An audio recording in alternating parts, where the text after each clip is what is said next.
Boa noite, irmãos. Nós vamos começar esse nosso momento de culto fazendo a leitura do Salmo 26, versos de 1 a 8.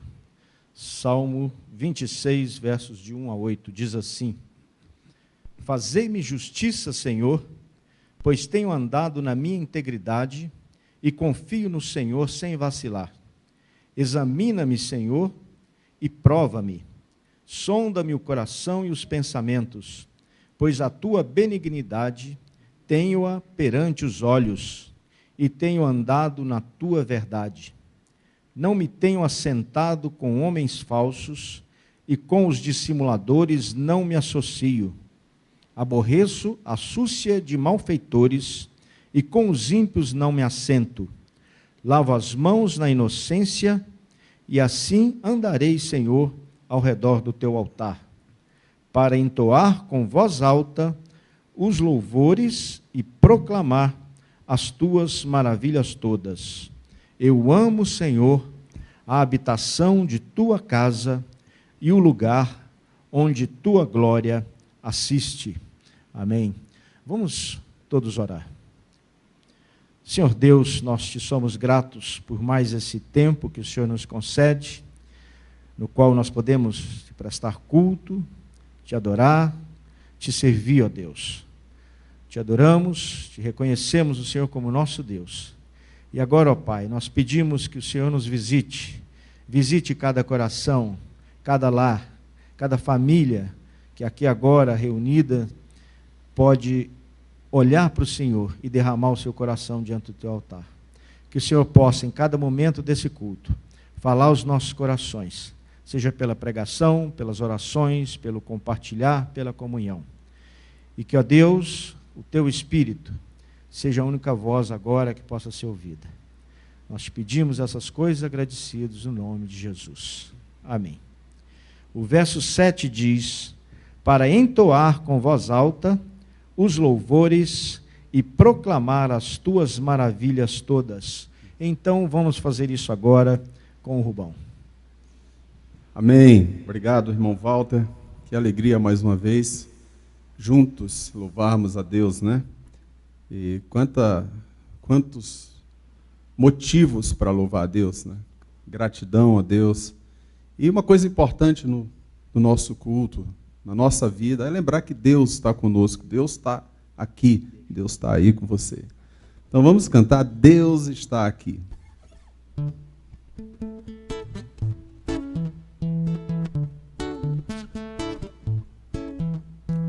Deus está aqui, aleluia, tão certo como o ar que eu respiro, tão certo como a manhã que se levanta, tão certo como eu te falo e podes me ouvir. Vamos mais uma vez? Deus está aqui, aleluia, tão certo como o ar que eu respiro, tão certo como a manhã que se levanta, tão certo como eu te falo e podes me ouvir. Aí tem assim: tão certo como eu te falo, tão certo como eu te falo, tão certo como eu te falo e podes me ouvir. Tão certo como eu te falo, tão certo como eu te falo, tão certo como eu te falo e podes me ouvir. Deus está aqui, Deus está aqui, Deus está aqui. Amém? Que bom, né?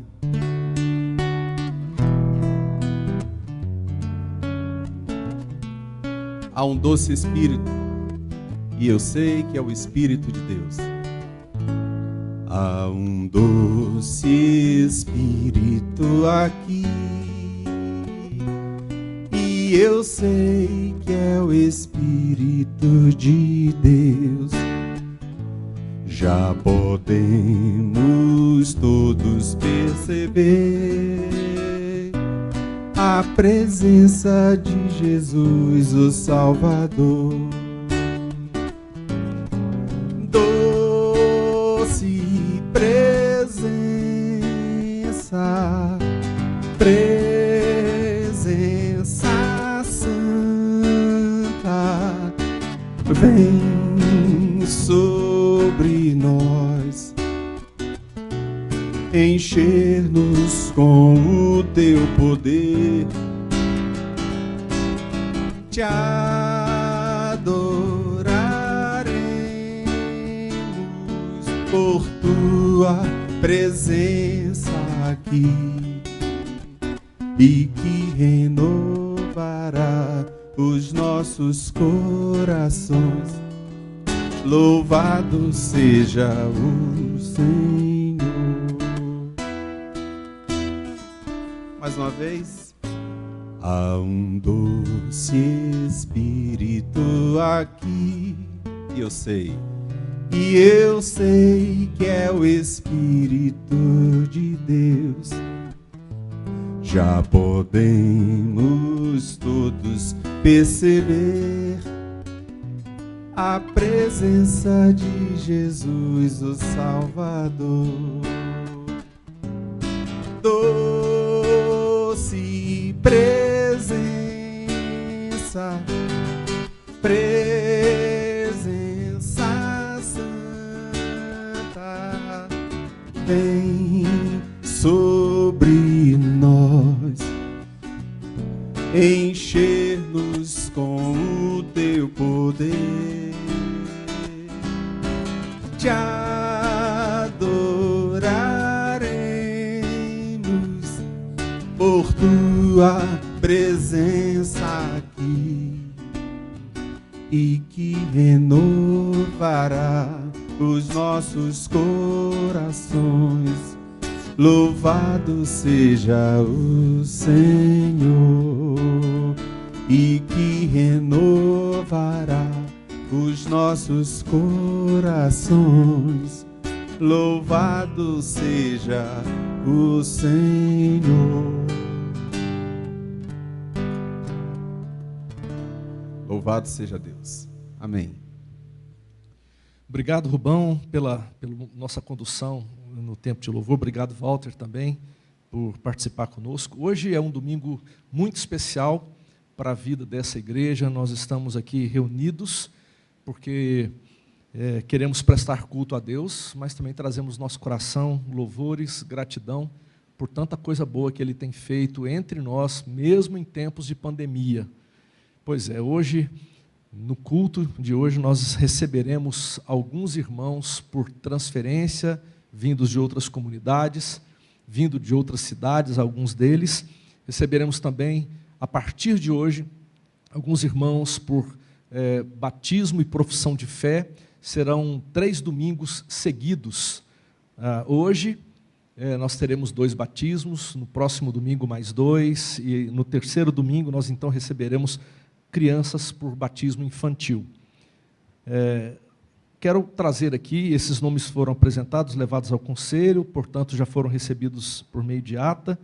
Nós receberemos hoje, por transferência, os seguintes irmãos: Demba Biai, Elisama da Costa da Silva, Érica Paula Mendonça Gardés, Isabela Fontinelli Ribeiro Gonçalves de Moura Carvalho, Keroli Silva Biai, Luiz Guilherme Branco, Marcos Felipe Sussumo Ueda, Raquel Pereira Guimarães, Sara Daniela Barbosa de Souza.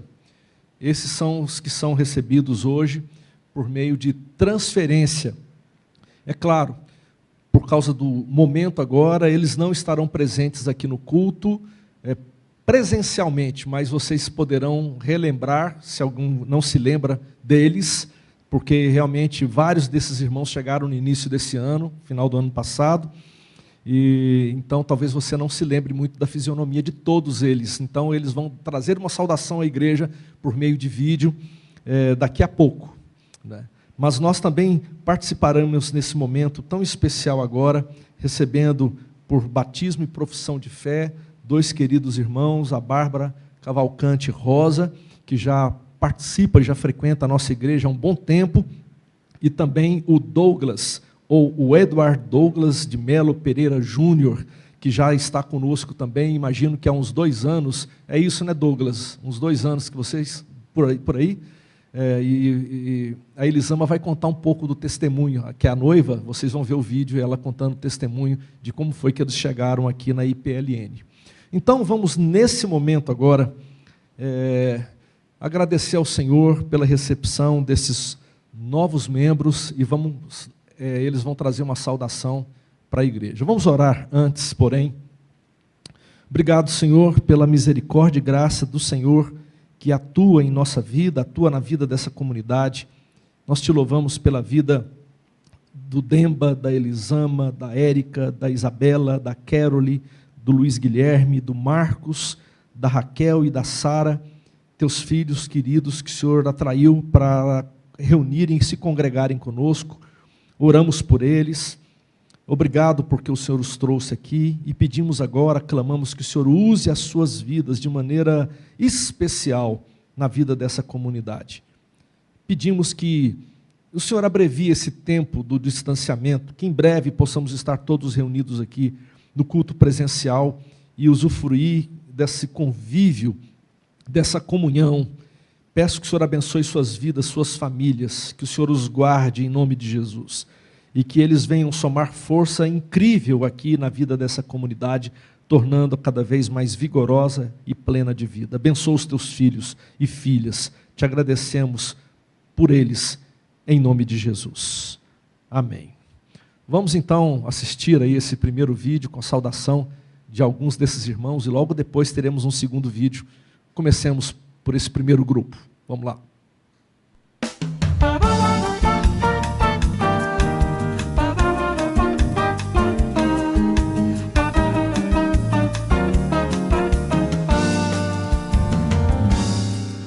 Boa noite, igreja.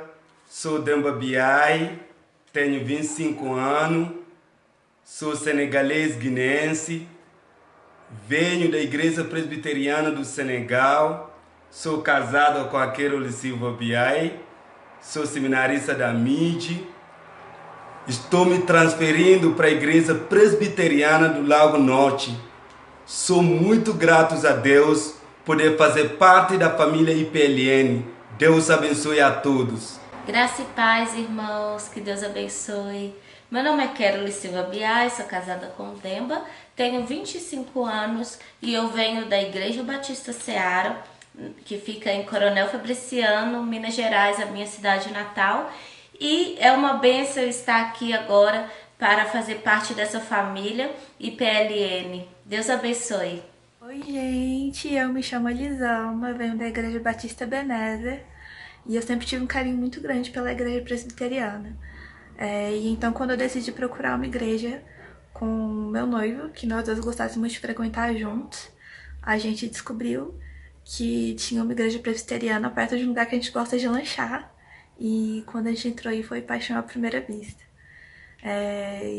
Estamos aí desde então e muito obrigada pelo carinho e pelo acolhimento nota 10 de vocês. Irmãos da IPLN, meu nome é Raquel Pereira Guimarães, eu tô vindo de transferência da Primeira Igreja Batista da Asa Norte e é uma grande alegria poder congregar agora com os irmãos. Espero ser bênção na vida da igreja e servir a Deus junto com vocês. Um grande abraço, fiquem com Deus. Oi pessoal, boa noite, tudo bem? Meu nome é Marcos Ueda, eu sou de São Paulo, capital, e me mudei para Brasília no final do ano passado, por razões de trabalho. Eu pedi recentemente a transferência da minha igreja em São Paulo, Igreja Nova Aliança, para a IPLN, né? Conheci a igreja por meio do Luiz Guilherme Branco, que já conheceu o pastor André, e queria agradecer pela forma como vocês me receberam durante todo esse período. Espero revê-los em breve. Muito boa noite e obrigado.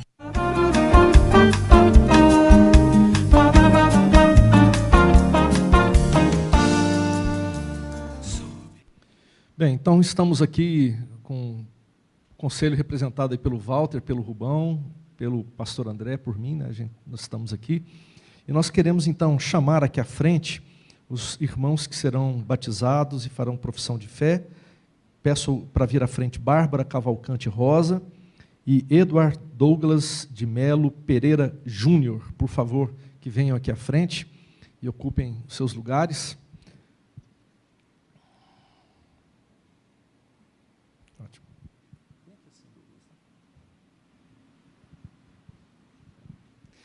Bem, então eu quero antes dizer que nós estamos muito felizes, né? A gente já tem uma caminhada, a Bárbara já temos uma caminhada já há um tempo, né? Quanto tempo, Bárbara? Quanto? 7 anos já que você frequenta aqui a igreja, louvado seja Deus, né? E agora ela decidiu realmente por esse batismo, e a gente agradece a Deus pela sua vida. E o Douglas, como eu já disse, tem 2 anos que ele está aqui, eles vieram lanchar aqui perto, ele e Elisama passaram na porta da igreja, entraram, já foram calorosamente recebidos pela equipe de recepção, que já os convidou também a participar de um grupo familiar, que era na casa do Pedro, Nicola, e lá eles foram então integrados à comunidade, mais a presença nos cultos. A gente louva muito a Deus pela vida de vocês. E, bem, o que nós vamos fazer nesse momento é exatamente cumprir com aquilo que a palavra do Senhor diz para a gente. O texto de Mateus, capítulo 10, versos 32 e 33, diz: todo aquele que me confessar diante dos homens, também o confessarei diante de meu Pai que está nos céus, mas aquele que me negar diante dos homens, também eu o negarei diante de meu Pai que está nos céus. E lá em Romanos, capítulo 10, verso 10, a palavra do Senhor diz: com o coração se crê para a justiça, e com a boca se confessa a respeito da salvação. Não tenho dúvidas que o que traz vocês aqui nesse dia é a obra do Espírito Santo de Deus. Deus está operando na vida de vocês. É o grande amor de Deus que está sendo revelado a cada um de vocês. Então, nós temos acompanhado vocês, participamos aí de umas classes, né, estudamos juntos a palavra do Senhor. E eu quero fazer então algumas perguntas para que vocês possam responder. E respondam, apesar da máscara, alto, o microfone está aí exatamente para captar a resposta a resposta à pergunta que farei. Primeira pergunta que eu faço a vocês: vocês creem em um só Deus, que subsiste em 3 pessoas, o Pai, Criador de todas as coisas visíveis e invisíveis, o Filho, que foi concebido por obra do Espírito Santo, nasceu da Virgem Maria, morreu pelos nossos pecados e ressuscitou para a nossa justificação, e o Espírito Santo, que é o santificador das nossas vidas, das nossas almas, é o doador da vida, o conselheiro, o orientador. Vocês creem? Vocês creem que as Escrituras sagradas do Velho e do Novo Testamento são a palavra de Deus e a única regra de fé e prática deixada pelo Senhor à sua igreja, e que são falsas e perigosas todas as doutrinas e cerimônias contrárias a essa palavra, a Bíblia, e todos os costumes e usos que são acrescentados à lei do Evangelho também são danosas, são perigosas? Vocês creem nisso? Confessam? Vocês confessam que foram concebidos em pecado, que por natureza nós somos incapazes de cumprir perfeitamente a lei de Deus. Vocês são inclinados antes a amar e fazer o que essa lei condena, tendo pecado muitas vezes por pensamento, palavras e obras. Confessam? Vocês creem que o sangue de Jesus purifica de todo pecado e que não há outro meio de alcançar o perdão e o poder santificador, senão a graça do nosso Senhor Jesus Cristo, é a obra do Espírito Santo, que Jesus dá graciosamente a todo aquele que lhe pede? Sim. Vocês também agora, diante do fato do pecado e diante da graça de Jesus, vocês estão sinceramente arrependidos do mal e vocês estão resolvidos a fazer uso de todos os meios de graça ordenados pelo Senhor, quer seja leitura da palavra, a oração, a participação intensa, ativa na vida da igreja, a comunhão com o Pai, com o Filho e com o Espírito Santo, seguindo a palavra de Deus e deixando de fazer o que a palavra do Senhor proíbe, fazendo, na verdade, a vontade de Deus, auxiliados por sua graça. Vocês estão realmente dispostos a isso? E por último, eu quero saber agora se vocês estão realmente desejosos e prometem, como membros dessa igreja, contribuírem para o crescimento dela por meio dos seus dons e talentos, mas também sujeitando a disciplina dessa igreja enquanto as autoridades desta comunidade para o seu ensino e governo forem fiéis às escrituras sagradas. Vocês prometem? Sim.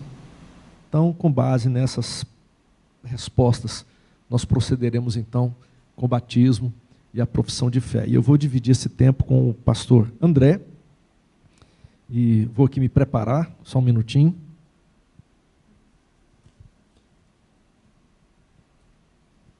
Se quiser já aproveitar, André, dar uma palavra para eles aí, enquanto eu preparo aqui o esquema.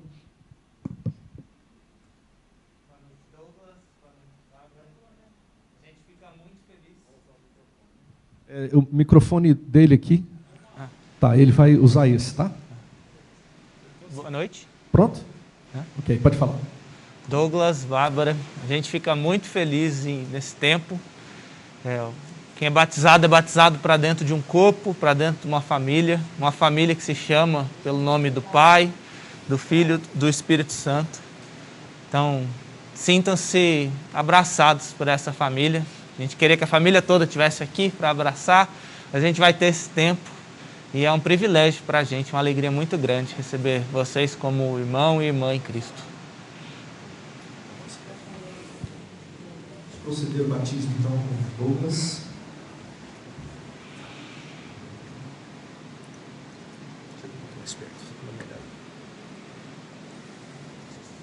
Douglas, filho da promessa, eu te batizo em nome do Pai, do Filho e do Espírito Santo. Amém. Amém.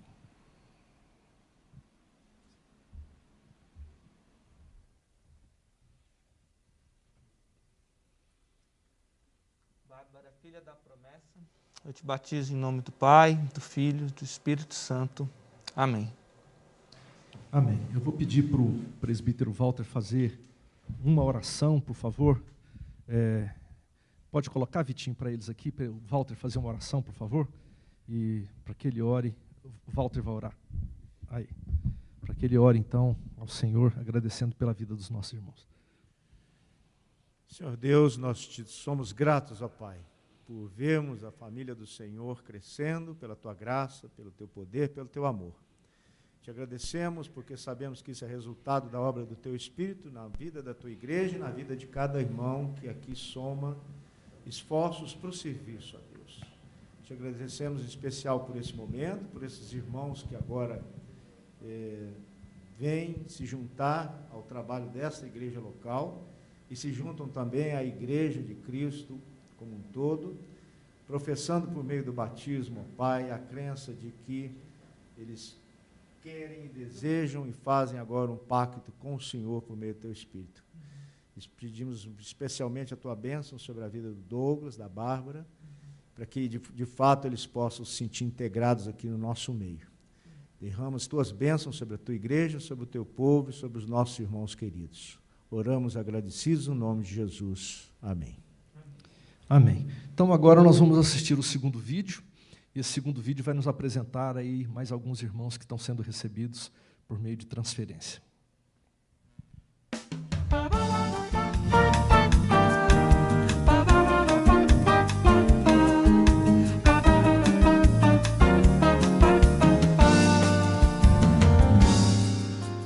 Boa noite, pessoal, tudo certo? Meu nome é Guilherme Branco, eu sou mineiro, mas eu morei os últimos tempos em São Paulo. Lá em São Paulo eu servia na comunidade da Vila e eu mudei para Brasília em novembro do ano passado. Desde então estou frequentando a Presbiteriana do Lago Norte, a convite do pastor André, e fui muito bem recebido e estou muito animado aí para servir com vocês nos próximos tempos. Um abração.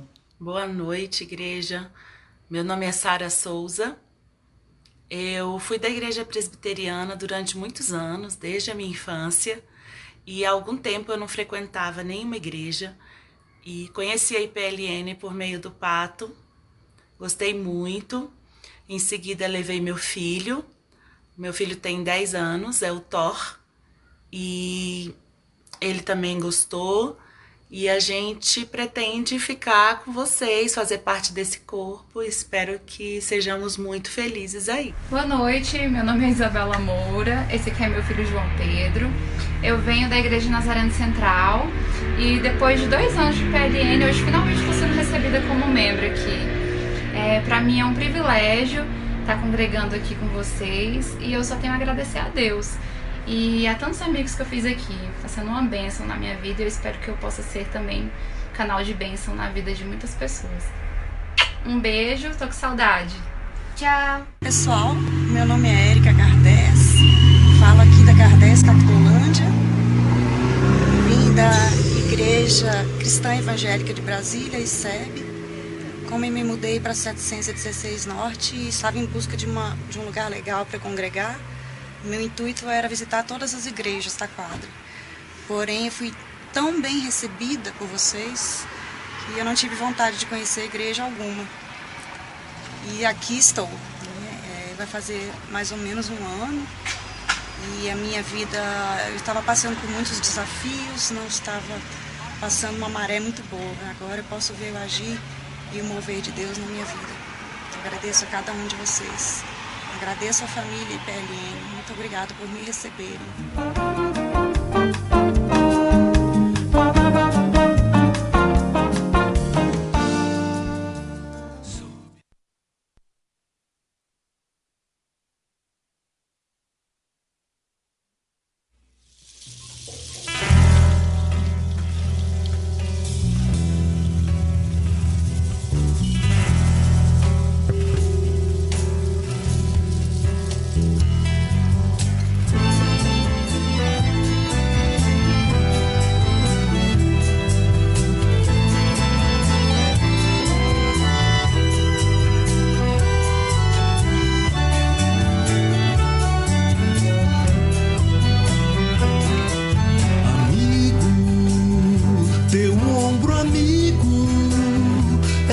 Sustento na provação, só o teu braço me dá conforto. Por isso te amo, amigo Jesus. Amigo, teu sofrimento foi uma forma de me amar. Por isso agora meu canto é vivo, por isso te amo, amigo Jesus. Em ti eu vejo dissipar a solidão, é como se uma luz brilhasse nessa estrada, que a gente vai rodando até a tua volta. No dia em que todos os homens vão se ajoelhar, em ti eu vejo dissipar a solidão. É como se uma luz brilhasse nessa estrada, que a gente vai rodando até a tua volta. No dia em que todos os homens vão se ajoelhar.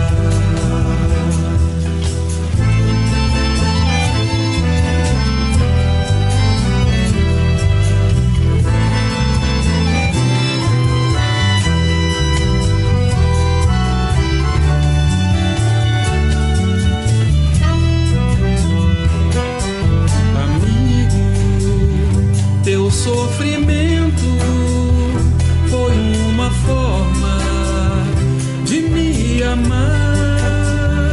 Por isso agora meu canto é vivo, por isso te amo, amigo Jesus. Em ti eu vejo dissipar a solidão, é como se uma luz brilhasse nessa estrada, que a gente vai rodando até a tua volta. O dia em que todos os homens vão se ajoelhar.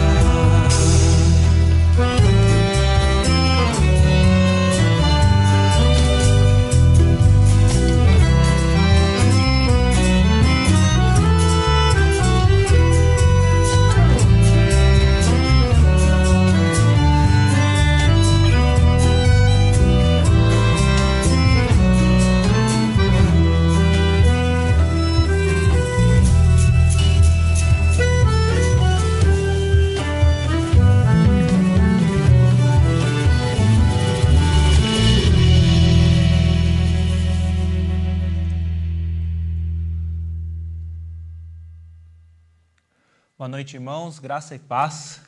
A gente está muito feliz nessa noite de festa, em estar aqui, estar reunido, receber novas pessoas, testemunhar que a salvação do nosso Senhor, a ação do Espírito e o que Ele tem feito no nosso meio, na igreja, é muito maior do que as circunstâncias adversas. Então, como é bom a gente ouvir o testemunho do que Deus tem feito na vida de alguns irmãos que estão chegando de transferência, como é bom ouvir a Bárbara, ouvir o Douglas, vê-los aqui. A gente, de fato, tem o coração alegrado. E eu te incentivo a escrever para eles, escrever para as pessoas que você viu no vídeo, enviar uma mensagem, já que a gente não pode estar aqui e abraçá-los, estarmos todos reunidos presencialmente. Manifesta o seu carinho, manifesta a sua alegria em recebê-los. Faça isso ainda hoje ou ao longo dessa semana. Continuando a nossa série em Êxodo, eu queria te convidar hoje a olhar para o capítulo 3, a olhar para os versículos de 1 a 15 do capítulo 3, para conversarmos sobre esse tema. Quando Deus desce, nós vamos falar sobre sarças e sobre corações queimando nessa nossa jornada no livro de Êxodo. Antes, algumas pessoas pediram e comentaram disso. Eu trouxe uma foto da Ana. A Ana está com um barrigão, a gente faz 40 semanas amanhã, e na sexta-feira à noite eu falei para o Carlinhos, eu estou te enviando o PowerPoint, o slide, o texto aqui da mensagem, porque a Ana está começando a ter algumas contrações. Na verdade, eu não tinha falado isso para ele e para a Claudinha ainda não, mas estamos aqui, deu tudo certo, Timóteo ainda não nasceu, e em breve ele vai estar com a gente, se Deus quiser. Muito obrigado pelo carinho de vocês, da comunidade, acompanhando e expressando esse cuidado com a gente, mesmo nesse tempo de distância. A gente vai orar mais uma vez, antes da leitura do texto bíblico, rogando a iluminação de Deus, a presença dEle. Senhor Deus, estamos diante da Tua palavra e, como temos feito domingo após domingo, nós queremos declarar que nós dependemos da iluminação do Senhor, da presença do Senhor, que nós já temos cantado sobre ela aqui, para que esse texto faça sentido para nós, para que esse texto fale ao nosso coração, para que ele vá além de entender conceitos ou admirar a beleza literária, mas seja de fato transformação do Senhor na nossa vida, nos consolando, nos confrontando, nos amadurecendo, ó Deus, para essa vida de liberdade que o Senhor nos chama. Então, age livremente no nosso meio, usa a palavra que o Senhor mesmo inspirou, preservou e trouxe até nós. Esse é o desejo do nosso coração, na disposição de te conhecer melhor, te servir melhor, para a honra e glória do nome de Jesus. Nele que nós oramos. Amém. Livro de Êxodo, segundo livro da Bíblia, capítulo 3, versículos 1 a 15. Assim diz a palavra do Senhor. Moisés pastoreava o rebanho do seu sogro Jetro, que era sacerdote de Midian. Um dia, levou o rebanho para o outro lado do deserto e chegou a Horebe, o monte de Deus. Ali, o anjo do Senhor lhe apareceu numa chama de fogo que saía do meio de uma sarça. Moisés viu que, embora a sarça estivesse em chamas, esta não era consumida pelo fogo. Que impressionante, pensou. Por que a sarça não se queima? Vou ver isso de perto. O Senhor viu que ele se aproximava para observar e então Do meio da sarça, Deus o chamou: Moisés, Moisés. Eis-me aqui, respondeu ele. Então disse Deus: não se aproxime, tire as sandálias dos seus pés, pois o lugar em que você está é terra santa. Disse ainda: eu sou o Deus de seu pai, o Deus de Abraão, o Deus de Isaque, o Deus de Jacó. Então Moisés cobriu o rosto, pois teve medo de olhar para Deus. Disse o Senhor: de fato, tenho visto a opressão sobre o meu povo do Egito. Também tenho escutado o seu clamor por causa dos seus feitores, e sei o quanto eles estão sofrendo. Por isso, desci para livrá-lo das mãos dos egípcios e tirá-los daqui para uma terra boa e vasta, onde manam leite e mel, a terra dos cananeus, dos hititas, dos amorreus, dos ferezeus, dos heveus e dos jebuseus. Pois agora o clamor dos israelitas chegou até mim, e tenho visto como os egípcios os oprimem. Vá, pois, agora, eu envio ao faraó para tirar do Egito o meu povo, os israelitas. Moisés, porém, respondeu a Deus: quem sou eu para apresentar-me ao faraó e tirar os israelitas do Egito? Deus afirmou: eu estarei com você. Esta é a prova que sou eu quem o envio. Quando você tirar o povo do Egito, vocês prestarão culto a Deus neste monte. Moisés perguntou: mas quando eu chegar diante dos israelitas e lhes disser: os deuses dos seus antepassados me enviou a vocês, e eles me perguntarem: qual é o nome dele? Que lhes direi? Disse Deus a Moisés: eu sou o que sou. É isso que você dirá aos israelitas: eu sou, me enviou a vocês. Disse também Deus a Moisés: diga aos israelitas: o Senhor, o Deus dos seus antepassados, o Deus de Abraão, o Deus de Isaque, o Deus de Jacó, enviou-me a vocês. Esse é o meu nome, para todo sempre, para o qual serei lembrado de geração em geração. Esse é o texto da palavra de Deus para nós hoje. Êxodo 3, versículos 1 a 15. Eu não sei se você já teve a experiência de ter que carregar algo que, por conta do formato, ficasse difícil de pegar. Eu já. Certa vez, eu e meu irmão Mateus, a gente teve que pegar um tampo de granito de uma mesa que estava distante, lá na igreja de São João da Boa Vista, para levar até a varanda da nossa casa. O trajeto ele envolve passar por alguns corredores e até mesmo algumas escadas que são bem apertadas. E o único jeito de passar o tampo por esses lugares era virar o tampo e colocar o tampo em pé e segurar ele desse mau jeito que a gente consegue pegar. Então você pode imaginar, eu e o Mateus, nós pegamos o tampo, nós colocamos ele na posição, nós olhamos um para o outro, perguntou: tá tudo bem aí, você consegue? Estou aqui, ok, vamos lá, vamos lá. E a gente começou o percurso. Você provavelmente sabe o que acontece agora também. Não estava exatamente tão pesado no momento que a gente pegou, mas com pouquíssimo tempo, questão de segundos, ele começou a ficar mais pesado, e mais pesado, e mais pesado. Chegou um momento que a gente teve que dar uma pausa e falar: segura aí, e abaixa, e respira, e apoia na coxa, e aí volta, porque ele começou a esmagar as nossas mãos. A cada minuto ele ia ficando mais pesado. A sensação é que o tempo, o peso, ele vai aumentando com o tempo. Chegou um momento em que a gente quase que não conseguia mais, e a gente subiu a última escada e virou o tampo na base que a gente já tinha levado antes. E aqui eu estou falando de um fardo físico, ele é material.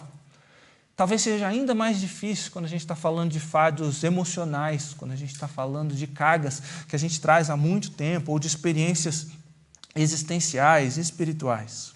Talvez você já tenha carregado alguma coisa em alguma situação parecida.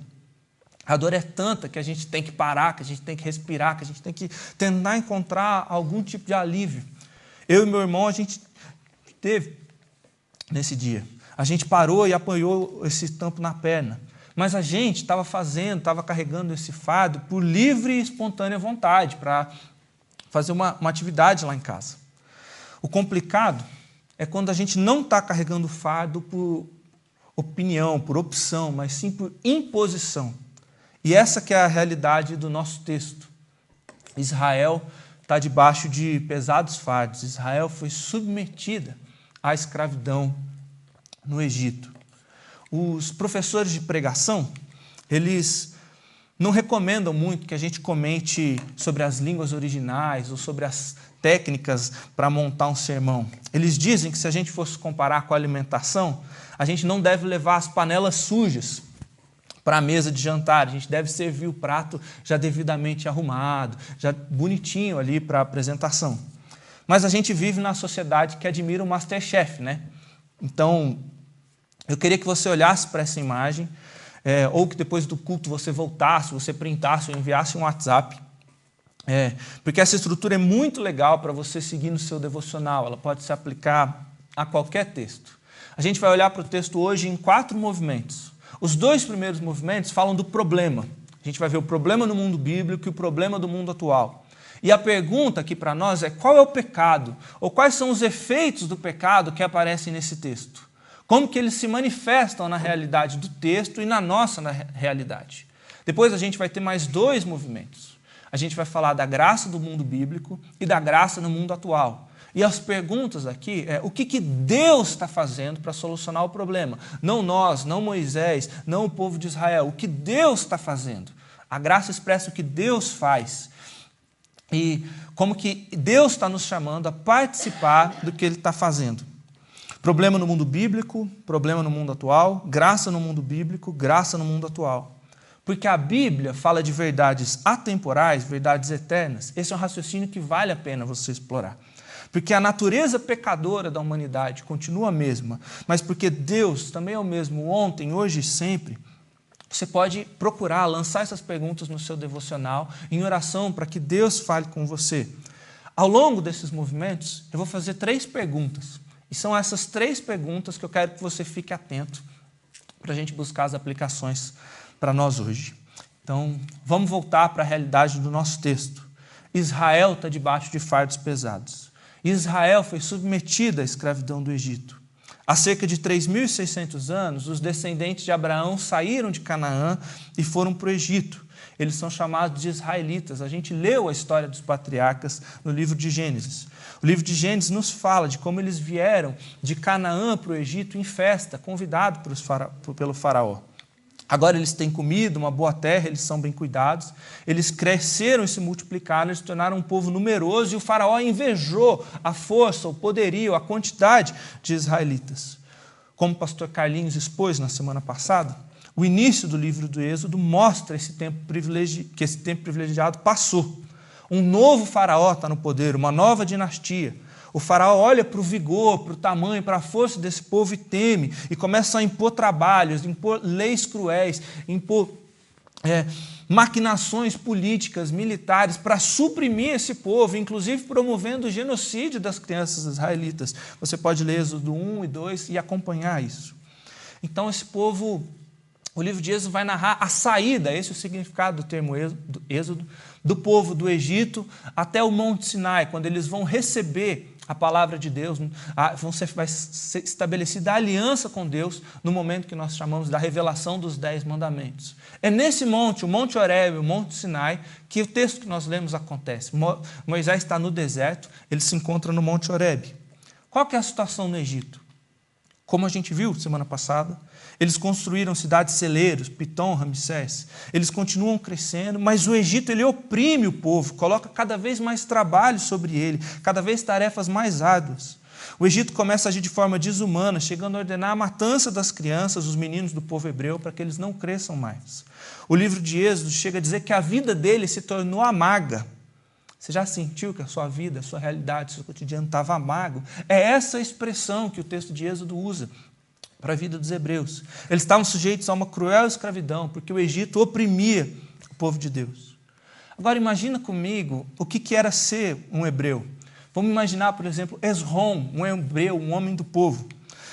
Ele chega em casa coberto de poeira, com o braço inchado, sangrando, cheio de vergões.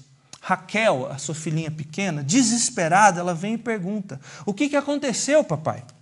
O pai explica que o feitor egípcio sobre ele o bateu. E a Raquel pergunta: por quê, papai? Porque eu não consegui cumprir com a minha cota de tijolos para hoje. Mas por que ele precisa te bater por isso?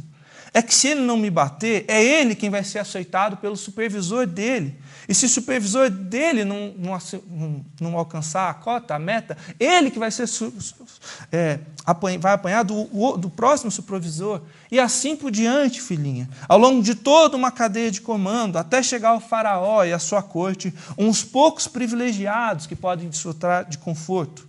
São privilégios divinos. O faraó é a imagem de Ra, como a gente conversou na escola dominical. São privilégios divinos errados, baseados em falsos deuses que oprimem o povo de Deus, que oprimem os egípcios. Por serem a suposta encarnação dos deuses, os faraós são adorados e não permitem que os hebreus tenham descansos e adorem o Deus dos seus ancestrais. Quem é que bateu no Esrom? Quem é que bateu naquele homem? Sim, quem está do lado do chicote, quem está segurando o chicote é um feitor, um homem real, de carne e osso. Ao mesmo tempo, esse homem faz parte de algo muito mais amplo, de uma hierarquia, um complexo de relações, não só de pessoas, mas de poderes, de violência, de meios de produção, que exploram Israel para demonstrar seu poder e garantir a sua segurança e o seu conforto. No outro extremo do chicote, se a gente pudesse falar assim, estão o faraó, estão a sua corte. Eles são um império poderoso que oprime o povo de Deus. Há muitos quilômetros dessa casa do Esrom, da Raquel, tem um homem no deserto, um outro homem hebreu. O nome dele é Moisés. Diferente do primeiro, diferente de Esrom, ele não foi criado como escravo. Apesar de ser hebreu, ele cresceu e foi educado na corte. Moisés nasceu no período que os meninos hebreus estão sendo mortos, mas ele tem o privilégio de ser adotado pela filha do faraó, longe dos trabalhos forçados, longe dos chicotes. Um dia, porém, o Moisés, já adulto, em torno dos seus 40 anos, ele é um homem formado, ele é um homem bem cuidado, ele é um homem em pleno vigor. Ele sai do palácio, ele quer visitar o seu povo, ele quer conhecer mais a realidade dos hebreus, talvez para escrever um livro com os hieroglifos que ele aprendeu, talvez só por curiosidade, mas Moisés sai do palácio. Então ele vê de perto a realidade do seu povo, ele vê a poeira, ele vê a sede, ele ouve o estalo e a dor das chicotadas. Ele vê um homem do seu povo ser espancado. Ele vê como o Egito oprime o povo hebreu. Diante disso, você sabe o que Moisés faz? Ele poderia fazer várias coisas. Ele volta para o palácio e conversa com a mãe dele. Ele, como membro da corte, inicia um processo para que a injustiça diminua ou pare. Ele tenta conversar com a sua mãe adotiva, com o faraó, de quem ele provavelmente era mais próximo. Não. Moisés, ele enfurecido, com sede pessoal de justiça, de vingança, ele olha para os lados, ele percebe que ninguém está olhando e ele mata o egípcio. Ele combate violência com violência, opressão com opressão, e ele faz isso às ocultas, na esperança que ninguém descubra. No outro dia, Moisés ele volta para o lugar onde ele tinha matado o egípcio. Talvez pensando que ele pode melhorar a condição do povo, talvez pensando que projetos que a gente poderia fazer para diminuir essas injustiças aqui, como que eu posso colaborar para a situação ser mais justa, mais humana. Novamente, ele se depara com a cena de violência, são socos, são xingamentos, tem mais uma briga. Moisés corre e se aproxima. Ele vai ver mais de perto e, para sua surpresa, agora não é um egípcio e um hebreu, são dois hebreus brigando, dois homens do mesmo povo. Como é que pode isso? Por que esses hebreus eles não estão unidos? E aí Moisés se aproxima e questiona, por que vocês estão brigando? E a resposta dos hebreus o atinge em cheio. Os hebreus falam assim para ele, quem te nomeou líder ou juiz sobre nós? Você vai nos matar como você já matou o egípcio? Quem te nomeou líder ou juiz sobre nós? Você vai nos matar como matou o egípcio? E Moisés pensa, eles sabem, eles já sabem, eles descobriram, e se eles descobriram, provavelmente os egípcios também descobriram. Mas mais amargo que isso, mais cruel, é notar que os hebreus, que o seu povo, também o consideravam opressor. Pior que isso é notar que o Egito que oprime o povo de Israel, tinha se tornado parte de Moisés. Compara, por exemplo, os versos do capítulo 2. No versículo 6 do capítulo 2, o narrador apresenta para a gente, inspirado por Deus, Moisés no rio, falando, a princesa egípcia falando, esse é um menino dos hebreus. Mas no versículo 19, quando ele já está na terra de Midian, quando ele já está nas terras de Jetro, as filhas de Jetro falam para o pai que um egípcio defendeu-nos dos pastores O próprio narrador apresenta Moisés como um hebreu no versículo 6 e o caracteriza como um egípcio no versículo 19. O Egito que oprime tinha se tornado parte de Moisés e ele tinha se tornado parte do Egito. Essa é uma realidade cruel, essa é a realidade que pesa sobre Moisés. O faraó de fato descobre e manda matar Moisés. Com medo, Moisés foge, passando por entre montanhas, ele foge para o deserto, ele encontra refúgio numa casa, ele se estabelece ali. O homem da corte agora virou um fora da lei. O príncipe do Egito agora cuida do rebanho do seu sogro. O versículo 1 do nosso texto diz que Moisés pastoreava. O tempo no hebraico dá uma sensação de continuidade exaustiva. Ele pastoreava, pastoreava, pastoreava. Essa sensação. 40 anos cuidando de ovelha. 40 anos em que toda a sua formação na corte, matemática, filosofia, sabedoria egípcia, serve para muito pouco. 40 anos em que os seus ideais de justiça para o povo hebreu vão sendo deixados de lado. 40 anos de expectativas frustradas. Moisés não tem mais todo o vigor físico, ele não tem mais a influência da corte e dos privilégios. 40 anos de omissão, porque ele está longe do seu povo que está sofrendo. 40 anos dessa sensação de tudo que Moisés poderia ter sido, mas não foi. O príncipe que queria justiça, cuidando do seu povo, pastoreava, provavelmente oprimido pelas suas próprias expectativas. É um fardo pessoal, é um fardo interno. Um dia, porém, esse Moisés ele vê algo diferente. Ele se vê diante de Deus, revelado num arbusto que pega fogo por muito tempo. Esse arbusto está queimando, mas não desaparece. E aí Deus o chama.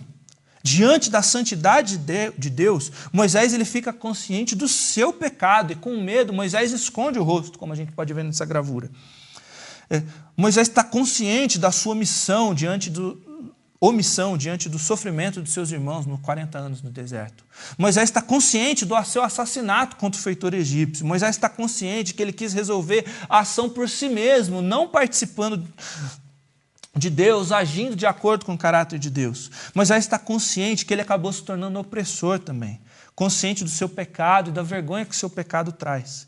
Ele está oprimido pelo pecado, a fonte da maior de todas as opressões.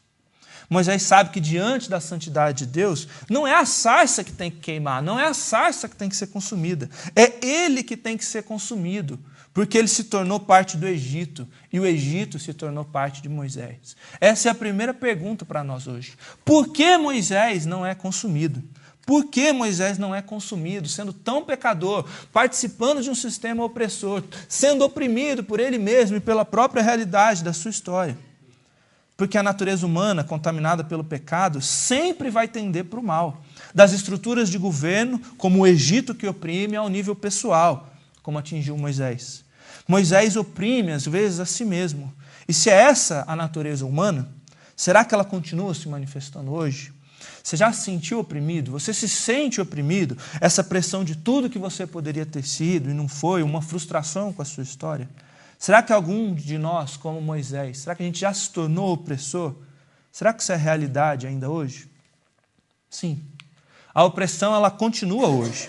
Nós oprimimos uns aos outros. Em nome de Deus, a gente poderia pensar, por exemplo, no Estado Islâmico. Em nome do falso Deus, o ISIS, buscando agradar lá, proclama o califado, o Estado Islâmico do Iraque e do Levante, e ele oprime o povo cristão hoje. Ele busca expandir seu poder, unificando todos os territórios muçulmanos. Ele mata todos que o opõem, com uma crueldade hedionda no caso dos cristãos. A gente poderia pensar na nossa situação aqui no Ocidente, em que a cristofobia aumenta.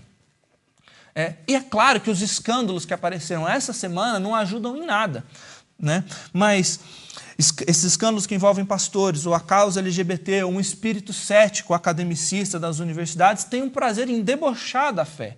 Não é uma opressão violenta como a do ISIS, mas é uma força que vem querendo oprimir, sufocar a imagem do cristão, a fé em Cristo. Mas será que é só contra o povo de Deus que existe opressão? Ou será que muitos de nós também não nos tornamos como Moisés? Parte do povo de Deus, mas começa a fazer parte do Egito, permitir que o Egito atue em nós. A gente vai se tornando parte do nosso Egito. A gente acaba se tornando opressor também. Nós oprimimos uns aos outros, ativo ou passivamente, ou por omissão. Tem um documentário, até pouco tempo atrás ele estava no Netflix, ele se chama The True Cost. É um documentário sobre as roupas, sobre moda, sobre slow fashion, sobre o desafio de uma moda que seja devagar, que seja duradoura, não seja uma moda rápida, que se muda a cada semana ou a cada estação, porque essa moda rápida, nesse processo, explora pessoas. A Shima Akhter é uma dessas pessoas. Essa mulher, nascida em Bangladesh, trabalha numa das várias fábricas de roupa em Dhaka, capital de Bangladesh, desde que ela tinha 12 anos de idade. Ela vê os seus pais e as suas filhas somente 2 vezes por ano, porque ela trabalha $2 por dia para tentar garantir um futuro melhor para sua filha. Dhaka foi cenário de uma catástrofe em abril de 2013, quando uma dessas fábricas de roupas, com condições horríveis de trabalho, que ficava num prédio de 8 andares, caiu, deixando 1.127 mortos. Os donos do edifício ignoraram o pedido de evacuação. Apesar de todas as condições de trabalho desfavoráveis, a ponto de comprometer a estrutura do edifício, a produção não podia parar, eles falaram.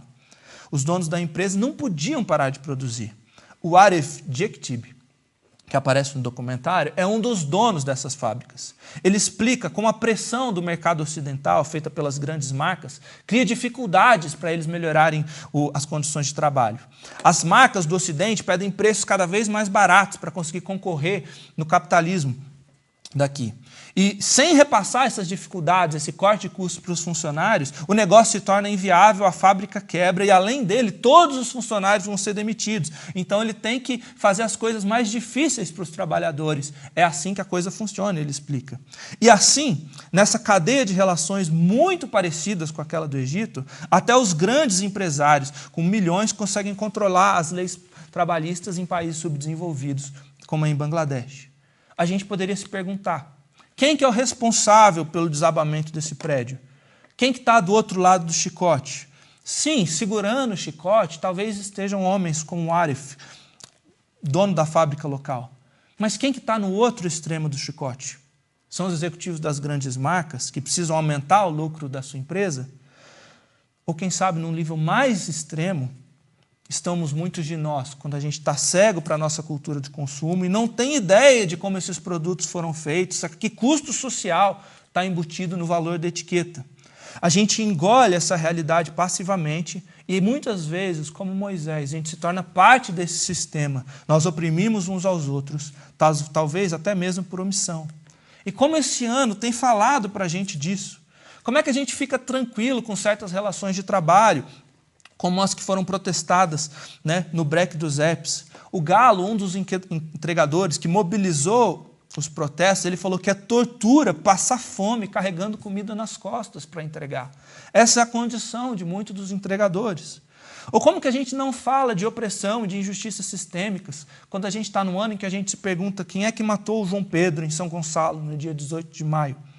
Quantos João Pedros, quantos Miguéis da Silva, quantos Evaldo Santo Rosa, quantos Marcel Crispim, quantos Eric Garner, George Floyd, quantos Jacob Blake? A cada semana é mais um. Até quando? Até quando a gente vai engolir essa realidade passivamente, permitindo essa opressão? Muitas vezes porque a gente se omite. No meio de tudo isso, ontem celebraram o dia do Luther King Jr. Ele que disse há quase 50 anos atrás, o que me preocupa não é o grito dos maus, dos corruptos, dos violentos, dos sem caráter ou dos sem ética. Não é esses escândalos que aparecem. O que me preocupa é o silêncio dos bons. Mesmo como cristãos, muitas vezes a gente não nota como todo esse sistema oprime, violando a dignidade do ser humano criado à imagem e semelhança de Deus, nosso próximo, a quem a gente deveria amar como nós mesmos. A gente se torna parte desse sistema opressor e ignora, a gente vai levando a nossa vida, pastoreando, pastoreando e pastoreando, trabalhando no nosso cotidiano, 40 anos, a vida inteira se preocupando somente com o nosso próprio eu, e às vezes a gente se envolve numa marcha para Jesus, como nessa foto em São Paulo, e o oprimido está sentado ali na calçada. A gente chama essa sede de justiça por coisas de revolucionário, de comunista, de jovem adolescente, de rebelde, e a gente se acomoda, pastoreando, pastoreando, pastoreando, como Moisés. Talvez o tempo venha depois da omissão e da passividade, porque, assim como Moisés, a gente vai ser oprimido pelos nossos próprios erros do passado, oprimidos pela frustração dos cristãos que a gente poderia ter sido, mas não foi. E a maior parte de todas as opressões, a origem de todas essas opressões é o pecado, a nossa própria natureza. É porque a gente nasceu no pecado, como Carlinhos acabou de perguntar para os irmãos que se batizaram. Como praticantes do pecado, o que vai acontecer conosco quando a gente for colocado na presença de Deus? Porque a pergunta se o pecado habita em nós é porque nós não somos consumidos. Porque eu e você não somos consumidos. Porque um dia todos nós seremos colocados diante de Deus, um Deus que é santo, um Deus que é fogo consumidor, um Deus santo e bom que não vai deixar o mal sem punição. E se a gente, assim como Moisés, ficar consciente de que nós oprimimos uns aos outros, ou a nós mesmos como pecadores, o que vai ser de nós? Por que nós não vamos ser consumidos? O que vai acontecer comigo e com Moisés? E com você? O que aconteceu com Moisés? O que aconteceu com as famílias dos israelitas?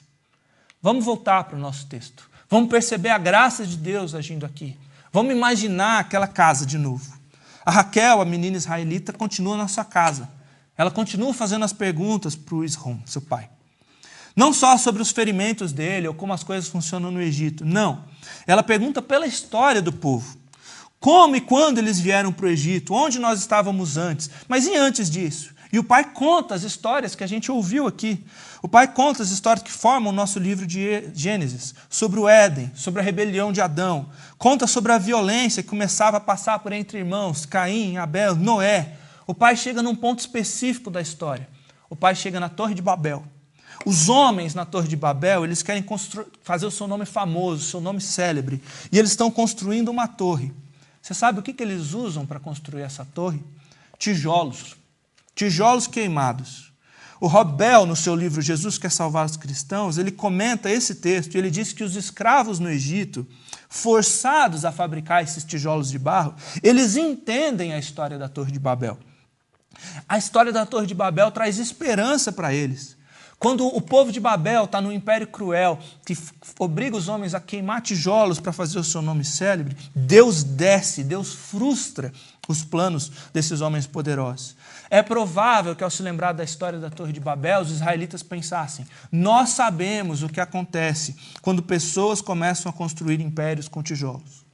Nós sabemos o que acontece. Deus desce. Distante dali, o Moisés está pastoreando. Ele está o dia todo observando e cuidando das ovelhas. Como a gente viu, um arbusto queima, o arbusto chama a atenção lá longe. Tudo bem, né? Acontece. A gente vive no cerrado, a gente entende isso. O arbusto pega fogo no deserto, normal. Um relâmpago, talvez um outro pastor tenha feito uma fogueira, não tenha apagado direito. O Moisés, ele continua cuidando do rebanho dele. Meia hora se passa, ele olha de novo e o fogo está lá, está queimando. Mas aí uma cabra berra e ele vai acudir a cabra. Passa-se mais uma hora, ele olha lá e o arbusto continua queimando. Não faz sentido, ele pensa. Por que esse arbusto não se consome? Eu tenho que ver isso de perto. Maravilhado, ele deixa o rebanho por um tempo e ele vai na direção do fogo. Chegando perto do fogo, ele ouve uma voz que diz: Moisés, Moisés. Aí ele teme, ele fica receoso, mas ele responde: eu estou aqui. Moisés, tira a sandália dos seus pés, porque o lugar onde você está é terra santa. Eu sou o Deus do seu pai, o Deus de Abraão, o Deus de Isaac, o Deus de Jacó. De repente, o Moisés, ele entende. Ele entende que a pergunta não é por que a sarça não se consome. Essa é a pergunta da perspectiva de quem está distraído, de quem está pastoreando, entediado. A real pergunta é por que o fogo não depende da sarça. Por que o fogo não depende do arbusto? Porque mesmo com um arbusto tão pequeno, o fogo continua a queimar por tanto e tanto tempo. Como é que ele continua a arder ali? E aí Moisés entende. É o Deus eterno que não tem princípio nem fim. É o Deus eterno que simplesmente é. Eu sou, Ele é. É o Deus eterno que não depende de ninguém que está ali presente. Isso fica ainda mais claro quando Deus diz o seu nome, Yahweh, eu sou o que sou. Ele é totalmente puro, ele é totalmente santo, ele não depende de ninguém. Ele ordena que com reverência Moisés tire as suas sandálias. Olha o que o Novo Testamento diz sobre isso. Olha o que o Novo Testamento diz sobre o ser de Deus. Colossenses 1 vai dizer que ele é antes de todas as coisas e nele tudo subsiste. Ele mantém todas as coisas no seu devido lugar. Atos 17 vai citar Paulo citando um poeta grego, afirmando que Deus é o Deus que os gregos falavam. Nele vivemos, nos movemos e existimos. Esse é nosso Deus. Ele não depende do arbusto, ele não depende de nada mais. Ele é Yahweh, eu sou o que sou, ele é o Deus eterno. A professora Sarah Williams, comentando dos desdobramentos disso para nós, fala o seguinte: essa crise pós-moderna de identidade não tem que nos pegar de surpresa. A gente não tem que ficar sofrendo querendo descobrir quem nós somos, porque nós fomos feitos para saber quem somos. Deus se revelou a nós como eu sou. Esse é o nome dele, eu sou. Essa é a questão existencial última. E ela continua. A pergunta, quem sou eu, é resolvida de uma vez por todas nessa afirmação. Nós somos porque ele é. Receba então, meu irmão, minha irmã, o dom da identidade. Não tenha medo do sofrimento. O sofrimento não vai te destruir. A pandemia não vai te destruir. Uma perda de trabalho, uma situação difícil não vai abalar a sua identidade, porque a sua identidade não depende de nada disso. Seja constante no meio da fluidez, esse desafio de sempre se reinventar, esse cuidado para não ficar para trás. A gente pode ser constante, porque a nossa identidade não depende de trabalho, de currículo, depende de quem Deus é. Seja constante em meio às restrições. Não permita que ninguém imponha a identidade sobre você. Receba a sua identidade como um presente de Deus. Nós somos porque Ele é. O Milton Nascimento canta, né? Se você quiser transformar o ribeirão em braço de mar, você vai ter que encontrar aonde nasce a fonte do ser. Moisés está aqui, ele está diante do Deus, do eu sou, o eterno, aonde nasce a fonte do ser. Moisés está diante do totalmente outro. E aí, como nós vimos, a pergunta não é somente por que o fogo não depende da sarça. A pergunta é por que Moisés não é consumido. A consciência da presença e da santidade de Deus imediatamente faz que ele caia em consciência de si, da opressão e do pecado. Por que Moisés não é consumido? O versículo 2 diz para mim e para você. O versículo 2 diz que o anjo do Senhor está presente. O anjo do Senhor está ali. O anjo do Senhor desceu e está ali. O versículo 4 vai nos dizer que Moisés vê Deus e Deus o chama. Quem é que está no arbusto, afinal? É o Senhor ou é o anjo do Senhor? Esse personagem misterioso já apareceu na história dos israelitas. A gente conversou sobre ele aqui em Gênesis 18. O anjo do Senhor é a presença física do Deus que desce, encarnado, quando ele concilia a sua santidade e a sua justiça com a sua misericórdia. O anjo do Senhor não é uma criatura de Deus, um enviado. O anjo do Senhor é o próprio Senhor que se manifesta e faz sentir a sua presença de uma maneira sensível e concreta, exercendo a sua misericórdia. Êxodo vai aprofundar isso nos capítulos 32, 33 e 34. Moisés fala que se Deus não for com eles, Moisés não vai. E aí, o Senhor diz: se eu for com vocês, a minha presença vai matar todos vocês, porque vocês são um povo obstinado, vocês estão adorando o bezerro de ouro. Moisés insiste: por favor, vá conosco. Se não for conosco, não nos envie. E Deus diz: eu enviarei à sua frente o meu anjo. E aí Moisés se acalma, porque ele sabe que Deus vai exercer a sua misericórdia. Aqui no arbusto em chamas, por que Deus se revela? O texto é claro. Ele desce para libertar. A revelação de Deus é sempre um contexto de libertação, mas a gente poderia se perguntar: libertar do quê? Libertar do Egito, mas muito mais profundo do que Egito ou dos sistemas humanos de opressão, libertar do pecado. Agora, libertar para quê? Porque a liberdade não é um fim em si mesmo. Libertar para que o povo de Deus adore, para que o povo de Deus se comprometa com a missão. A liberdade é essa condição que vai ser dada por Deus para que seu povo adore, para que o povo seja vitrine de Deus para as outras nações. E o que Deus exige de Moisés? São sacrifícios, são rituais? Não! Moisés experimenta um Deus muito diferente dos falsos deuses egípcios. Um Deus que revela a sua santidade, mas também a sua misericórdia. Um Deus que desce para libertar, o Deus eterno, o eu sou. Porque Deus é eterno em si mesmo e está num relacionamento de amor na Trindade. Por não depender de nada, Deus não precisa oprimir. Por ser amor e amizade eternas na Trindade, Ele pode se doar eternamente. E Ele é Deus de quem? Só dos hebreus? Não. Deus estende o convite da liberdade dele para os discípulos. O nosso texto fala da missão para todos os povos desde aqui. Êxodo 11, versículo 48 diz: qualquer estrangeiro residente entre vocês quiser celebrar a Páscoa, poderá circuncidar e poderá participar como natural da terra. Deus liberta Israel e o povo, mas ele convida para que todo e qualquer um que o reconheça como Senhor desfrute dessa liberdade. Deus não diz para Moisés que vai ser fácil ou que ser simples. Moisés deve reunir o povo, os anciãos, ele deve ir até o faraó. Isso vai ser um momento de confronto, um difícil para a história de Moisés. O faraó vai resistir, mas Deus garante a sua presença. Deus fala: eu estarei com você. Haverá luta, mas Deus vai ferir o faraó com uma mão poderosa. O chamado de Moisés se dá num agora. Deus já desceu. E se dá também numa expectativa de que ele desceu para libertar. A vitória ainda não é plena, mas a vitória já é certeira. Essa também é a nossa condição. Moisés, ele pode cumprir o seu chamado, e eu e você, a gente também pode cumprir esse chamado, porque o Deus eterno, que não depende da sarça, não depende de nós, ele está conosco e ele garantiu. Agora, quem que é o anjo do Senhor que permite que Moisés não seja consumido? Onde mais ele aparece na Bíblia? Quem é esse que reconcilia a presença de Deus, a justiça, a santidade e a misericórdia? Só tem um personagem bíblico que se encaixa nessa descrição. É Jesus, que se define como aquele que antes que Abraão existisse, ele é. Jesus desce para libertar. É ele que, sendo Deus, se rebaixa, se humilha, que desce na geografia, na condição social e histórica humana, que desce como servo, como Filipenses 2 faz. No caminho da cruz, não é mais o hebreu que está com os vergões. No caminho da cruz, é Jesus que está com o braço inchado, sangrando, cheio de vergões. A opressão política e social do Império Romano está concretizada no chicote lá. Na cruz, porém, a maior das opressões também está presente.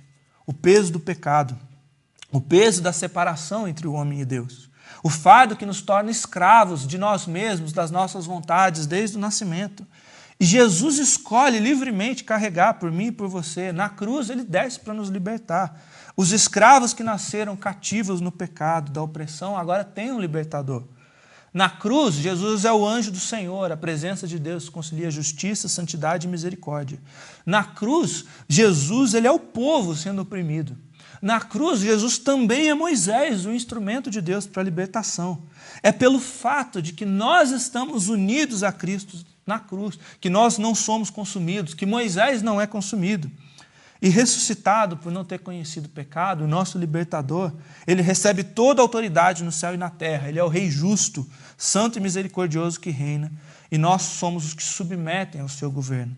Nós somos os discípulos enviados para a terra. Isso me leva para a nossa última pergunta. Se Deus está em nós e nós estamos nele, porque Jesus é o anjo do Senhor, é o povo e é o verdadeiro Moisés, se Jesus se tornou parte de nós e está nos convidando para uma vida de liberdade, se a gente pode cantar, como o Rubão falou, Deus está aqui, tão certo quanto o ar que eu respiro, onde é que estão as sarças ardentes? Porque assim como Moisés e o seu povo, nós somos enviados. Nós somos cientes que nós teremos dificuldades, mas que Cristo está conosco e Ele já garantiu na cruz a vitória, nos libertando. Ele nos liberta de viver só para nós, de nos destruirmos os nossos projetos egoístas, opressores, tirânicos. Deus nos liberta para adorá-lo. A liberdade não é um fim em si mesmo. Deus nos liberta para servi-lo. Deus nos liberta para vivermos debaixo do governo amoroso dele, num reino que manifesta a justiça e a dignidade nos relacionamentos com Deus, com o próximo, com a criação, possibilitados pela vida que nós temos com Jesus. Deus nos envia para proclamar essa liberdade que ele desceu para nos dar, essa liberdade que nós temos nele. Alcançados pelo Rei, preenchidos pelo amor e pelo Espírito Santo do Rei, nós somos libertos dessa opressão do pecado. E Deus nos envia para proclamar essa liberdade com palavras e com ações. Nós somos capacitados para amar uns aos outros. Nós somos livres para esperar a satisfação da fome e da sede por justiça, porque nós estamos certos que nós vamos ser fartos. É isso que motiva, por exemplo, o pastor Antônio Carlos Costa. Eu conheci o Antônio aqui em Brasília, em 2013. Ele é pastor da Barra da Tijuca e há 15 anos atrás ele visitou um presídio em São Gonçalo quando ele estudava causa e consequências de uma chacina ocorrida no Rio de Janeiro. O que ele viu chocou ele profundamente. Numa cela onde poderiam ter 4 presos, tinham 80, 20 vezes mais. Doença de pele, calor insuportável, mau cheiro, tudo era degradante. Um misto de ira e de compaixão se apossou do Antônio e ele fala que a primeira reação dele foi agarrar uma das grades e gritar: o responsável por tudo isso é que devia estar aqui.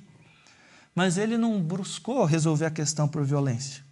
Mais calmo, mais profundamente incomodado, ele compartilhou na igreja domingo o que tinha acontecido e cerca de 20 pessoas se dispuseram a fazer alguma coisa. Eles não sabiam o quê, mas eles tinham que fazer alguma coisa. Foi o embrião da Rio de Paz. A Rio de Paz é uma ONG associada à ONU, que, preenchida pelo amor de Deus e capacitada a se doar ao próximo, tem liderado alguns protestos. Eles protestaram contra a Copa do Mundo em 2014, falando que eles não queriam estádios, mas hospitais e escolas no padrão FIFA. Eles protestaram contra a violência no Rio de Janeiro, que mata balas perdidas. Eles mantêm um mural pela dignidade dos policiais que morrem em serviço no Rio.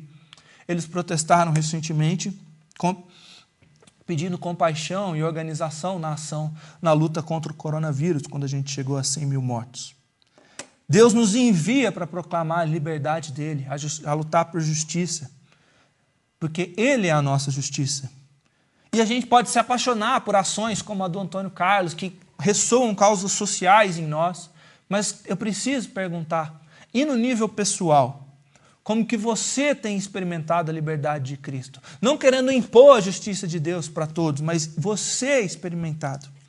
A gente comentou rapidamente sobre o Estado Islâmico e eu queria caminhar para encerrar com uma emocionante história. Foi um testemunho de quando aqueles 20 irmãos coptas foram assassinados alguns anos atrás. É emocionante olhar para a realidade desses nossos irmãos na região árabe perseguidos pelo ISIS. Em Cristo, no entanto, eles podem desfrutar e proclamar essa liberdade até mesmo para os opressores que agiram com brutalidade neles. Pouco antes de serem decapitados pelo ISIS, na última oportunidade que o Bishoy e o Samuel Camel, 2 irmãos, tiveram de negar a Cristo, eles gritaram o nome de Jesus. O que leva alguém a ter tamanha fé de desafiar os seus próprios assassinos gritando o nome de Jesus? É porque eles desfrutam da liberdade de Cristo. Livres das expressões da opressão do mal que tem no mundo. Livres para amar os seus inimigos e abençoar os que amaldiçoam.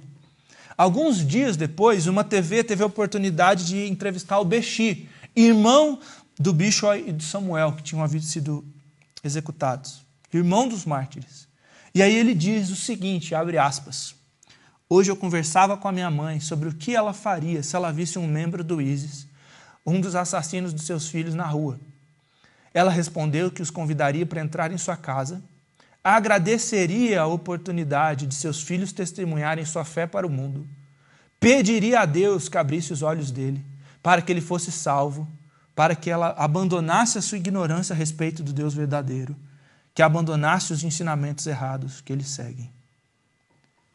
Essa senhora de 70 anos pede a salvação dos opressores, dos assassinos do seu filho. A certeza que Jesus desceu e a libertou permite que ela proclame a liberdade mesmo em meio à dor. Uma liberdade para amar e para servir que não faz sentido para a maioria das pessoas. Eu quero uma IPLN, eu sonho com o povo de Deus que se engaje publicamente como o Antônio Carlos Costa faz. Mas mais do que isso, eu quero que a gente tenha a liberdade dessa mãe, dessa mulher. Para que quando a injustiça seja contra a gente tenha a capacidade de perdoar e de pedir o resgate dos opressores. Lucas 24 explica um pouco disso. Depois dos discípulos no caminho de Emaús encontrarem Jesus ressurreto, eles falam, não nos ardia o coração quando Jesus pelo caminho nos expunha as Escrituras. Nós somos o povo dele, nós somos o corpo desse Jesus, nós estamos em Cristo, na graça dele, cheios do Espírito, cheias da sua palavra. Não nos arde o coração? Se o nosso coração queimar, a nossa vida não vai fazer sentido para as outras pessoas. A gente vai ser como um arbusto que queima e não se consome, que chama a atenção das pessoas. Elas já podem até ter visto amor em algum lugar, elas já podem até ter visto perdão em algum lugar, mas eles não viram a presença de Deus tão contínua, sem explicação. Onde é que estão as sarças? Onde é que estão os corações ardendo? Não nós por nós mesmos, mas onde é que está a presença de Cristo em mim, em você, em nós? As nossas atitudes, a nossa integridade, o nosso senso de justiça, a nossa forma de perdoar, de amar, aprendidas com Cristo, alimentadas pelo próprio Cristo, que é eterno e não depende de nós, Ele vai continuar queimando, Ele não vai nos consumir. Elas não vão fazer sentido para os oprimidos ou para os opressores do mundo. A palavra e a presença de Deus podem nos transformar nessas sarças ardentes, embaixadores da presença dEle. Por que que os nossos corações não estão queimando? Onde é que estão as sarças e os corações ardendo? A gente caminhou por esse texto e a gente fez 3 perguntas. Por que que o fogo não depende da sarça? Ele é o Deus eterno, Ele é o eu sou. Ele é o amor infinito que pode transbordar continuamente em nós. Mas diante do autoexame, diante da presença dele, a gente é convocado a se perguntar por que Moisés e por que nós não somos consumidos? Porque é o nosso pecado que devia nos consumir imediatamente diante da santidade de Deus. Por isso faz sentido quando o presbítero Walter lê aqui no início do culto: examina-me, Senhor, e prova-me. Examina-nos, Senhor, e prova-nos. Vai nos purificando. Queima aquilo que é impuro em nós, acende o fogo em nós. E faz sentido a gente se perguntar pela missão. Onde que estão as sarças? Onde que estão o coração ardendo? Porque assim como o chamado de Moisés, a gente está num tempo entre, num já, mas ainda não. A gente já pode desfrutar da paz, da presença do Deus que desceu, Ele está aqui conosco, mas a gente ainda luta com as dificuldades, a gente ainda vai se opor ao faraó. A gente vive em injustiça, mas a gente luta contra a injustiça na nossa própria natureza, e a gente pode fazer isso. A gente pode continuar a enfrentar os desafios por causa da presença de Deus em nós. O eu sou, aquele que vive, que derrotou a morte, tem as chaves do Hades nas suas mãos. Ele está conosco. O Dom Robson Cavalcante, ministro anglicano, ele dizia que a missão da igreja é manifestar aqui e agora, com a maior densidade possível, o reino de Deus que vai ser consumado no ali e no além. Manifestar aqui e agora, a gente poderia acrescentar com palavra e com ação, com a maior densidade possível, o reino de Deus que vai ser consumado no ali e no além. Onde é que estão as sarças? Onde é que estão os corações queimando? A gente vai se encontrar com Cristo. Nessa convicção, a gente vai pregar a liberdade. Nessa convicção, a gente vai lutar contra as injustiças do mundo e em nós, cultivando a dignidade. Na convicção de que a gente vai encontrar Deus revelado no arbusto do Moisés, aquele que era, aquele que é, aquele que sempre será, aquele que é poderoso em poder e em glória. Não vai ter mais opressão, nem lágrima, nem dor, nem morte, porque o tempo já vai ter passado. Cristo veio, Ele é Deus em nós. Onde é que estão as sarças e os corações queimando? Feche os seus olhos. Vamos orar. Deus, muito obrigado pela Tua palavra. Muito obrigado pelas verdades eternas que ela revela. A opressão do Egito continua a existir hoje, mas a ação do Senhor, que desce para libertar e queima com a Tua presença poderosa, também continua a existir hoje. Moisés titubeou, Deus. Moisés quis sair pela tangente. Moisés perguntou quem o Senhor era, quis explicações teológicas. Moisés pediu sinais. Moisés falou que ele era gago. Moisés deu as suas desculpas. Mas o Senhor se irou com as desculpas. Porque não adianta a gente perguntar quem somos nós para essa tarefa. A resposta do Senhor é que o Senhor está conosco. O Senhor está comigo. O Senhor está com a IPLN. O Senhor está com a Bárbara, está com o Douglas, está com os irmãos que nós recebemos hoje. A resposta que o Senhor dá a Moisés, no final das contas, é que Arão está vindo. É comunidade. Permita-nos, Deus, como comunidade, ter o coração que arde. Permita-nos, Senhor, nos entender por que o fogo não depende da sarça. O Senhor é o Deus eterno. Permita-nos contemplar o Senhor. Permita-nos, Senhor, entender por que nós não somos consumidos. É a presença de Jesus que aplica a misericórdia do Senhor dia após dia e não nos consome. Permita-nos, Senhor, nos questionar onde é que estão os arbustos que queimam e nos envia como resposta. Que a gente possa manifestar o seu perdão, o seu amor e a sua justiça no mundo, para o nome e para a glória de Jesus. Essa é a nossa oração. Faz de nós arbustos e corações que ardem, Deus, da sua presença, da tua palavra. Em nome de Jesus. Amém.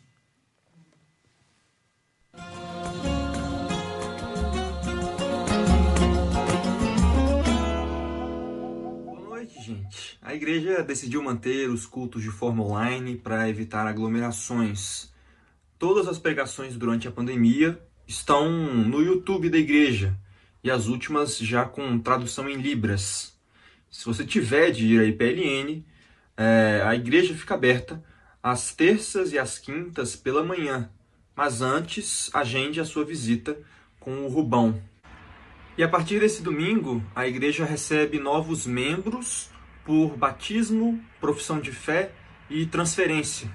A cada domingo, 2 pessoas vão lá para a IPLN para participarem dessa cerimônia pessoalmente. Vamos acompanhar, que vai ser um tempo muito bom para a igreja. E a Escola Bíblica Dominical segue com os seus cursos de forma online até o dia 18 de outubro. Caso você ainda não tenha feito sua matrícula, corre lá para o site www.iplagonorte.org. As eleições para pastor, diáconos e presbíteros da igreja foram adiadas em razão da pandemia. O conselho da IPLN decidiu que as eleições serão realizadas somente após a volta das atividades presenciais. Os mandatos venceram em abril e agora, em agosto. Nessa terça, às 7h30 da noite, nós teremos mais um culto pelo aplicativo Zoom. Quem dará o estudo é o nosso incrível Hulk, também conhecido como Rubão. Já na sexta, às 7 horas da manhã, nós teremos mais uma reunião de oração com um breve estudo sobre Catecismo Maior. Participe conosco. E a igreja tem conseguido manter as suas contas em dia.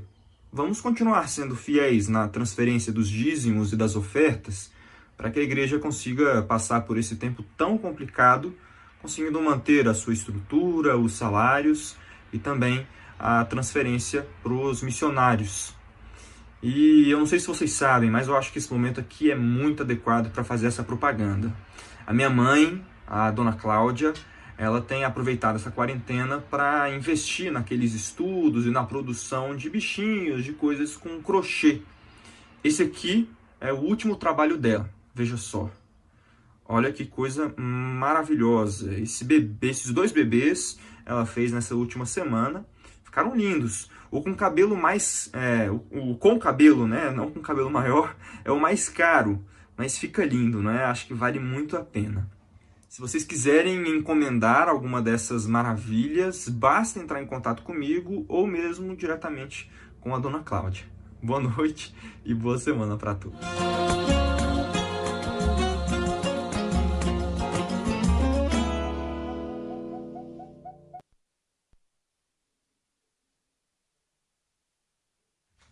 Olá, pais e colaboradores do Ministério da Infância da IPLN. Quem diria, né, que nós já estaríamos há tanto tempo vivendo essa pandemia e sem poder nos encontrar na comunidade, na igreja. O Ministério da Infância tem procurado alternativas para poder manter as nossas crianças com o calor do Evangelho, com a saudade da comunidade pulsando no coraçãozinho delas. Confesso que tem sido um desafio muito grande encontrar a medida certa, né? Não sobrecarregar as crianças com mais coisas virtuais, que elas já estão bem cansadas, mas ao mesmo tempo não deixá-las sem nada. Reunidos com a minha equipe do Ministério da Infância, nós pensamos em algumas coisas para poder fazer agora no correr desse segundo semestre. Uma delas é manter forte no coração das crianças o relacionamento delas com Deus. Para isso, a gente vai precisar muito da colaboração dos pais. O que nós vamos fazer? Nós vamos pegar o salmo do calendário litúrgico da semana, fazer 3 perguntas com relação a esses salmos e mandar para casa das crianças, para os grupos, para os WhatsApps dos pais, para que durante a semana a família trabalhasse com as crianças esses salmos. Ao final da semana, cada criança vai fazer, isso não é nenhuma cobrança, isso é para ser uma coisa bem de boa. Cada criança ou escrever uma oração junto com seus pais, ou fazer um desenho, ou fazer uma tirinha de quadrinhos, aquilo que for o desejo da criança de se expressar como resposta àquele salmo. E assim as crianças poderem aprender sobre as muitas emoções, né? Os salmos, eles trabalham bastante isso. E ensinar as crianças a orar, a buscar a Deus por meio desses encontros com os salmos. Então a gente vai mandar o roteirinho toda semana com as perguntas do salmo para ser feito durante toda a semana, uma leitura, uma oração, responder as perguntas. E ao final desse projeto, a nossa intenção é lançar um e-book com os salmos escritos, as orações escritas e os desenhos das crianças. Então, pais, eu conto com vocês, nós do Ministério da Infância contamos com vocês. E estamos também trabalhando um kit retorno. Cada criança vai receber uma máscara com a cor da sua turma, álcool em gel, um docinho do Ministério da Infância, à medida que formos retornar com as nossas atividades presenciais. Tá? Eu conto com vocês, conto com a participação de vocês para a gente ensinar a criança o caminho que ela deve andar para quando ela for velha, ela não se desviar dele. Tá? Muito obrigada pela paciência e pela colaboração de todos vocês. Um beijo. Pais, por favor, nos ajudem, né? Vocês são os responsáveis pelas crianças aí nas casas, então a gente conta com o apoio de vocês. Cezão, você é louco, eu vou tentar filmar a reação da Claudinha quando ela vê esse vídeo seu, tá bom? E a gente compartilha nos grupos de WhatsApp da IPLN também. Vamos fechar os nossos olhos, vamos pedir a bênção de Deus para essa semana. Senhor, te adoramos porque o Senhor é o Deus eterno, a fonte de todo o nosso ser. Purifica-nos, ó Deus, como nós vimos nesse texto, revela o nosso pecado e transforma-nos pela presença de Cristo em nós. Envia-nos como sarças que queimam, com corações ardendo da Tua presença e da Tua palavra. Faz isso em nós, nós te rogamos. Agora, Deus, que a graça do Senhor como um Pai, o amor do Senhor Jesus Cristo, nosso irmão, que desce para nos libertar, e a presença consoladora do Espírito Santo que queima em nós, sejam conosco, seja com todo aquele que está sofrendo nessa condição de injustiça, de sofrimento em função de doença, Deus. Atua curando, atua amenizando, Deus. Nos envia como teu povo. Seja com todo o teu povo espalhado, alguns irmãos e irmãs que sofrem perseguição, alguns irmãos e irmãs que estão em situações difíceis. Sustenta, Deus, sustenta-os com arbustos queimando, nós te pedimos. Abençoa-nos, ó Deus, ao longo da nossa semana. Guarda-nos, a nós, as nossas famílias e a todo Israel de Deus espalhado sobre a face da terra, no nome, para a glória de Jesus. Amém. Boa semana, que Deus te abençoe, a você e a sua família.